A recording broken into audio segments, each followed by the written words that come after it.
ॾाढो ख़ुशि आहियूं। असांजी रोज़ी ख़ुशहाली थींदी। रब जा लख एहसान ऐं मुराद अली शाह जा असांजे मथां एहसान आहे जो हे असांखे मौक़ो ॾिनई असांखे रोज़ी करण जो। इंशाअल्लाह ताला रोज़गार सुठो थींदो, असां ईद मल्हाईंदा सुठे। कोविड-19 हिकिड़ो वॾो चैलेंज आहे। इहा हिकिड़ी आलमी वबा आहे जेका पूरी वर्ल्ड लेवल ते फैलियल आहे। पर हींअर जेको सिंध गवर्नमेंट तरफ़ां लॉकडाउन में नरमी कई वई आहे, इहा हिकु ख़ुशि आईंदा आहे। पर अवाम खे घुरिजे त उन लॉकडाउन खे जेके SOPs रूल्स ऐं रेगुलेशन तयारु कया विया आहिनि उन्हनि ते अमल। शहर खुलियो आहे, रोज़गार जेको आहे असांजो साॻियो ई आहे, उहो ई वधाए को बि कोन्हे, मशी साॻी हले थी।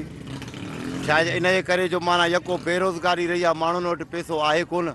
सिंध हुकूमत तमामु सुठी कोशिशि कई जेको आहे सो असां वज़ीर आला सिंध ऐं उनजे काबीना खे सारायूं था जो ही तमामु मूज़ी बीमारी जेको तमामु वकोड़े रही हुई उन जे बचाव जे लाइ जेको आहे लॉकडाउन कयो वियो। हाणे अॼु जेको खुलियो आहे त माण्हुनि जे चेहरनि ते मुस्कुराहट बि आई आहे। ऐं मां वरी बि गुज़ारिश कंदुमि उन्हनि माण्हुनि खे बि त तव्हां बि थोरो एहतियात कयो जेको आहे सो त जीअं हीअ वबा ख़तमु थी वञे, जीअं असांखे एॾो परेशान कयो आहे जो सॼी दुनिया बि परेशान आहे। सिंध गवर्नमेंट पारां 52-53 ॾींहं खां पोइ लॉकडाउन जो नरमी कई आहे 6 खां 5 बजे ताईं।